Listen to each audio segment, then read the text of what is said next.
बचपन में आपने भी शायद एक नाम जरूर सुना होगा, रंगा बिल्ला। कई घरों में बच्चों को डराने के लिए अक्सर कहा जाता था, शरारत मत करो नहीं तो रंगा बिल्ला आ जाएंगे। लेकिन क्या आपने कभी सोचा था कि आखिर ये रंगा बिल्ला थे कौन? क्या ये दोनों भाई थे? इनके नाम का खौफ पूरे देश में कैसे फैल गया? इन दो नामों के पीछे छिपी कहानी हमें 1978 की उस घटना की तरफ ले जाती है जिसने दिल्ली ही नहीं पूरे भारत को हिलाकर रख दिया। 25 साल का एक दुबला पतला आदमी फांसी के तख्ते पर खड़ा था। उसके बगल में उसका साथी था जो कुछ देर पहले तक रो रहा था। सुबह का अंधेरा पूरी तरह छटा भी नहीं था। तिहाड़ जेल के भीतर मौजूद कुछ लोग जानते थे कि कुछ ही सेकंड में भारत के सबसे चर्चित अपराधियों में शामिल दो नाम इतिहास बन जाएंगे।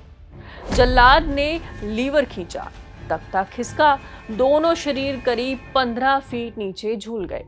नियम कहता है कि इसके बाद सब कुछ खत्म हो जाना चाहिए था, लेकिन सवाल वही है कि आखिर रंगा और बिल्ला थे कौन, जिनका नाम दशकों बाद भी लोगों के जहन में डर और हैरत दोनों ही पैदा कर देता है। नमस्कार, मैं हूं गुरप्रीत चीमा और आप देख रहे हैं दैनिक जागरण।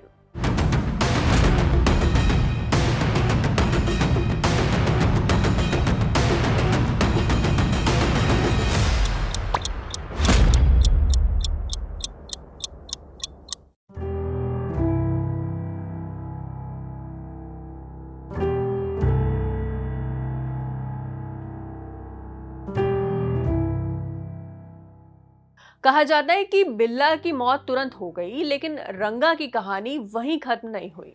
बाद में जेल अधिकारियों के संस्मरणों में दर्ज हुआ कि 2 घंटे बाद भी उसके शरीर में हल्की धड़कन महसूस की जा रही थी।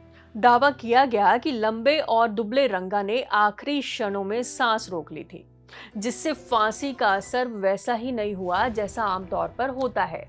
जेल कर्मचारियों के सामने एक अजीब सी स्थिति पैदा हो गई। जिस व्यक्ति को मृत घोषित हो जाना चाहिए था, वो अब भी जिंदगी से चिपका हुआ था। बाद की चर्चित कहानियों के अनुसार एक कर्मचारी को नीचे उतरकर उसके पैरों को खींचना पड़ा। जिस मौत का फैसला अदालत ने वर्षों पहले सुना दिया था, वे उस सुबह पूरी होने में असामान्य रूप से लंबा समय ले रही थी। रंगा का असली नाम कुलजीत सिंह था और बिल्ला का असली नाम था जसबीर सिंह। दोनों पंजाब से थे। ये भाई नहीं थे, बल्कि अपराध की दुनिया में बने साथी थे। छोटी मोटी चोरी और आपराधिक गतिविधियों से शुरुआत करने वाले इन दोनों ने जल्द ही अपहरण और फिरौती का रास्ता अपना लिया। लेकिन 1978 में उन्होंने ऐसा अपराध किया जिसने पूरे देश को झकझोर कर रख दिया। दिल्ली उस समय आज जैसी नहीं थी।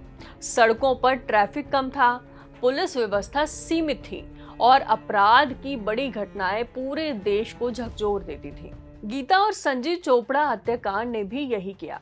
लेकिन अपराध के बाद रंगा और बिल्ला किसी फिल्मी खलनायक की तरह गायब नहीं हो गए। वे लगातार भाग रहे थे, पहचान छिपा रहे थे और गिरफ्तारी से बचने की कोशिश कर रहे थे। फरारी के दिनों में दोनों को शायद लगता होगा कि वे बच निकलेंगे। अपराध के बाद देश से उनकी तलाश होना शुरू हुई।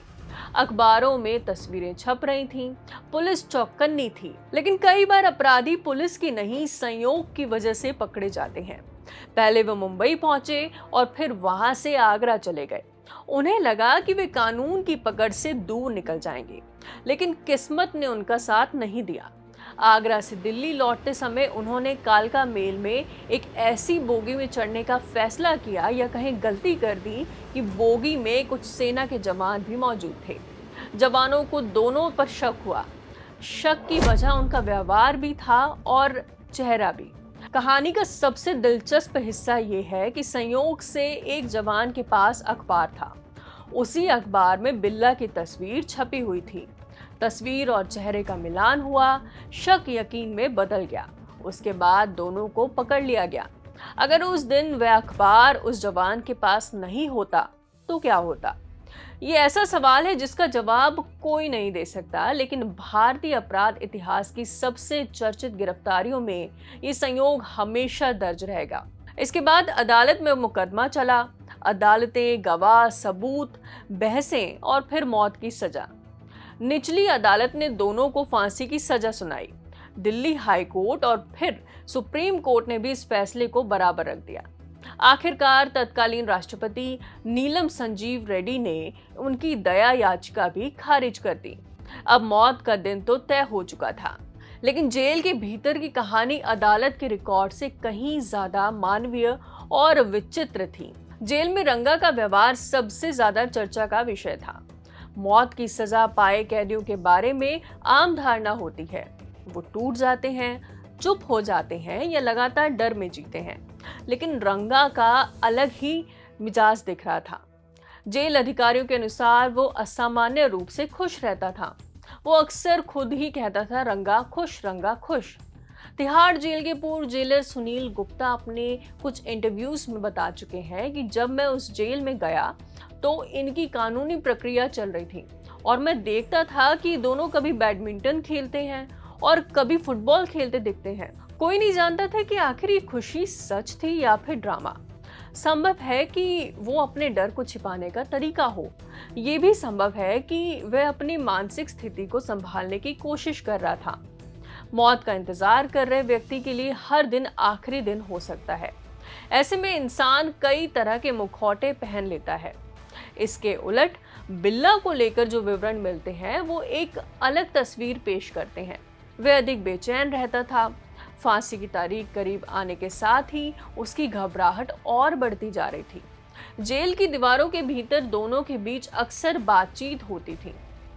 कभी वो अपने मुकदमे की बात करते थे तो कभी बाहर की दुनिया की, कभी इस उम्मीद की कि शायद कोई चमत्कार हो जाए, लेकिन चमत्कार तो नहीं हुआ।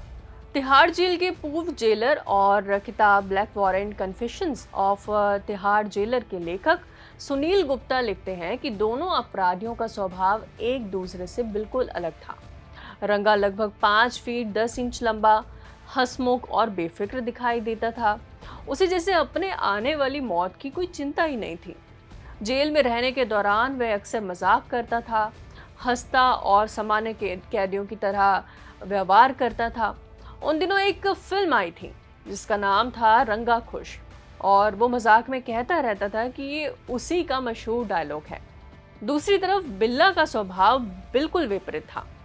पेशे से टैक्सी चालक रहे बिल्ला का कद करीब 5.5 फीट था। वह हमेशा गंभीर रहता था और अक्सर रोता रहता था। उसका कहना था कि रंगा ने उसे इस अपराध में फंसा दिया है। वहीं रंगा दावा करता था कि असली जिम्मेदार बिल्ला है। दोनों के बीच अक्सर बहस और आरोप प्रत्यारोप चलते रहते थे। जेल अधिकारियों के मुताबिक कई बार वे बैडमिंटन खेलते दिखाई देते तो कभी फुटबॉल खेलते दिखाई देते, लेकिन उनके बीच तनाव तो हमेशा बना रहता था। कहा जाता है कि फांसी से एक रात पहले बिल्ला बेहद परेशान था। वह रो रहा था। उसके सामने वही मौत खड़ी थी जिसे लेकर वह वर्षों से लड़ रहा था। रंगा ने उसे देखा और मजाक उड़ाया। उसने कहा, देखो, मर्द होकर रो रहा है। ये वाक्य भारतीय अपराध इतिहास के सबसे विचित्र संवादों में भी गिना जाता है। दो ऐसे लोग जिन्हें 1 घंटे बाद एक साथ फांसी पर लटकाया जाना था, उनमें से एक रो रहा था और दूसरा मजाक उड़ा रहा था। लेकिन क्या रंगा सचमुच निडर था?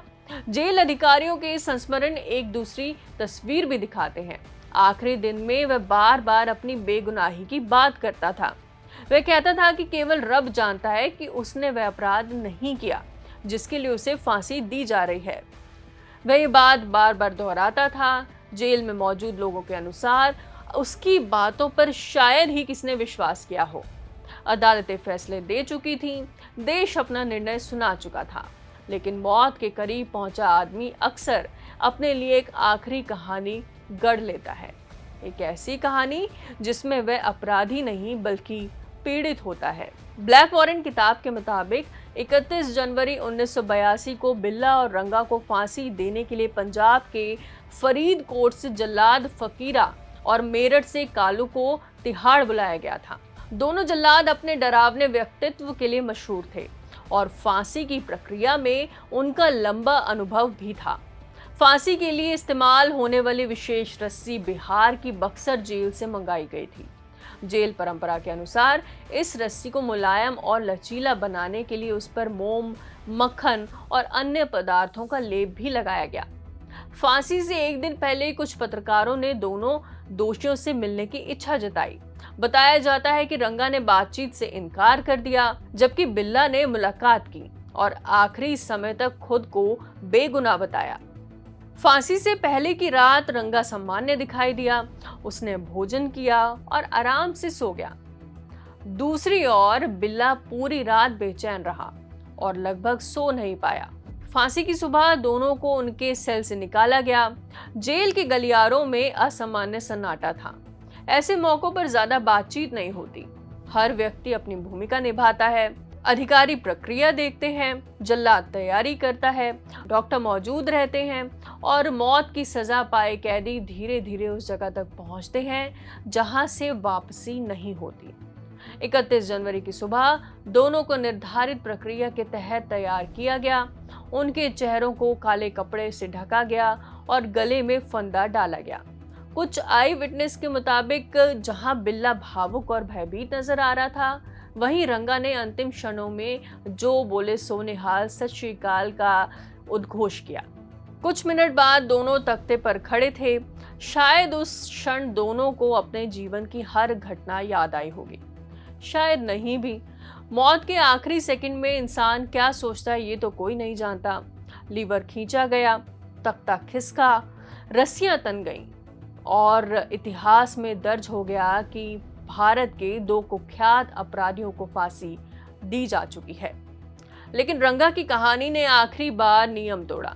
जेल अधिकारियों के बाद के विवरण के अनुसार जब औपचारिक जांच की गई तो पाया गया कि उसके शरीर में अभी भी जीवन के संकेत मौजूद थे। ये ऐसी स्थिति थी जिसकी किसी ने उम्मीद नहीं की थी। फांसी की पूरी प्रक्रिया का उद्देश्य सिर्फ यही होता है कि मौत तुरंत और निश्चित हो। कहा जाता है कि इसके बाद जो हुआ वो वहां मौजूद लोगों के लिए भी विचलित करने वाला था। एक कर्मचारी को नीचे जाकर उसके पैरों को खींचना पड़ा। धीरे धीरे उसकी आखिरी सांस भी खत्म हो गई। विडंबना देखिए, जिस व्यक्ति ने वर्षों तक कानून से बचने की कोशिश की, वह मौत से भी कुछ देर ज्यादा बच पाया। आज जब लोग रंगा बिल्ला केस को याद करते हैं तो ज्यादातर चर्चा अपराध पर होती है, लेकिन जेल के भीतर के आखिरी दृश्य उस कहानी का कम चर्चित हिस्सा है। एक व्यक्ति जो लगातार रंगा खुश दोहराता था, दूसरा जो अंतिम रात रो रहा था, एक जो अपने साथी का मजाक उड़ा रहा था। वही व्यक्ति कुछ घंटों बाद मौत से आखिरी लड़ाई लड़ता दिखाई देता है और अंत में दोनों एक ही फांसी घर में खत्म हो जाते हैं। उम्मीद है आपको आज का एपिसोड पसंद आया होगा। ऑटोमोबाइल की दुनिया में अब एक नई क्रांति दस्तक दे रही है। वर्ल्ड्स फर्स्ट कार, भारत की पहली स्वदेशी कार, बदलती इंजन टेक्नोलॉजी और इथेनॉल मोबिलिटी के भविष्य पर हमारी खास पेशकश देखने के लिए आप स्क्रीन पर दिख रहे आई बटन पर क्लिक कर सकते हैं। इतिहास के ऐसे ही अनसुने किस्से, बड़े राजनीतिक घटनाक्रमों और उन फैसलों की कहानी जानने के लिए जिन्होंने देश की दिशा बदल दी, जुड़े रहिए फ्लैशबैक के साथ। देश दुनिया की हर बड़ी खबर, राजनीति और एक्सप्लेनर्स के लिए दैनिक जागरण की आप इंस्टॉल कर सकते हैं। इसके अलावा आप जागरण.com पर भी खबरें पढ़ सकते हैं। कैमरे के पीछे से अपूर्व और मैं यानी कि गुरप्रीत, हमें दीजिए इजाजत और देखते रहिए दैनिक जागरण।